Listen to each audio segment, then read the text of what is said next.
সারা দেশে 57 lakh smart family card পাঠিয়েছে TCB. সারা দেশে ভর্তুকি মূল্যে পণ্য বিক্রি করছে trading corporation of Bangladesh TCB. এজন্য সরকারের সংস্থাটির পক্ষ থেকে 57 লাখ স্মার্ট ফ্যামিলি কার্ড জেলা প্রশাসক ও সিটি কর্পোরেশন কার্যালয়ে পাঠানো হয়েছে। আরও 6 লাখ কার্ড প্রিন্ট করার কাজ শেষ পর্যায়ে আছে, যা চলতি মাসেই পাঠানো হবে। এছাড়া 15 লাখ কার্ড তৈরিতে তথ্য নেওয়া হচ্ছে। সরকার এই কার্ড ভোক্তাকে বিনামূল্যে প্রদান করছে। রোববার টিসিবির পক্ষ থেকে দায়িত্বপ্রাপ্ত তথ্য কর্মকর্তা যুগ্ম পরিচালক ও ঢাকা আঞ্চলিক কার্যালয়ের অফিস প্রধান হুমায়ুন কবির স্বাক্ষরিত সংবাদ বিজ্ঞপ্তিতে এ তথ্য জানানো হয়েছে। এতে বলা হয়েছে, কার্ড তৈরির জন্য উপকারভোগী বাছাই, ডাটা প্রদান, ভোক্তার কাছে কার্ড পৌঁছানো, কার্ড সচলকরণ এবং পণ্য বিক্রি মনিটরিংয়ের দায়িত্ব স্থানীয় প্রশাসন ও সিটি কর্পোরেশন করবে। 57 কোটি টাকা পাচারের অভিযোগ বেসিক ব্যাংকের সাবেক চেয়ারম্যানের বিরুদ্ধে। বেসিক ব্যাংকের সাবেক চেয়ারম্যান শেখ আব্দুল হাই বাচ্চু, তার স্ত্রী শিরিন আক্তার ও ছেলে শেখ ছাবিদ হাই অনিকের বিরুদ্ধে মামলা করেছে দুর্নীতি দমন কমিশন দুদক। আজ রোববার তাদের বিরুদ্ধে পৃথক 3টি মামলা করা হয়। দুদক জানায়, প্রায় 57 কোটি টাকা কানাডায় পাচারসহ প্রায় 206 কোটি টাকার জ্ঞাত আয়বহির্ভূত সম্পদ অর্জনের অভিযোগে তাদের বিরুদ্ধে মামলা করা হয়েছে। হজযাত্রীদের শিশু সঙ্গী নিষিদ্ধ করল সৌদি আরব। 2025 সালের হজ মৌসুমে হজযাত্রীদের সঙ্গে শিশুদের সঙ্গী হিসেবে নেওয়ার ওপর নিষেধাজ্ঞা আরোপ করেছে সৌদি আরব। দেশটির হজ ও উমরাহ বিষয়ক মন্ত্রণালয়ের এক বিবৃতিতে এই নিষেধাজ্ঞা আরোপের ঘোষণা দেওয়া হয়েছে।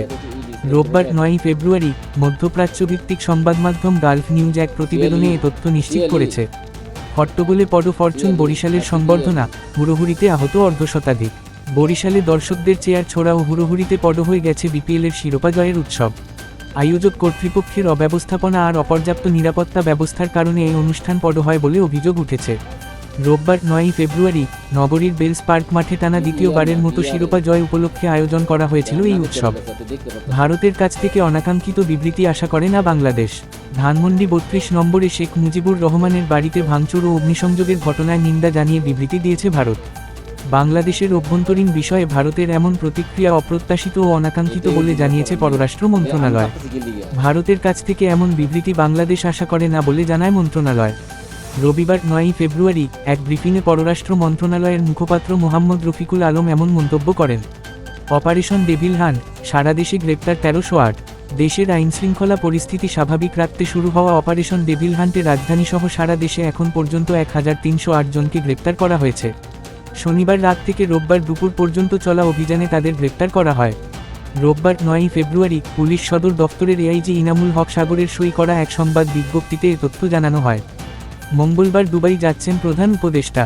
সংযুক্ত আরব আমিরাতের বৃহত্তম নগর দুবাইয়ে যাচ্ছেন অন্তর্বর্তী সরকারের প্রধান উপদেষ্টা অধ্যাপক মুহাম্মদ ইউনুস।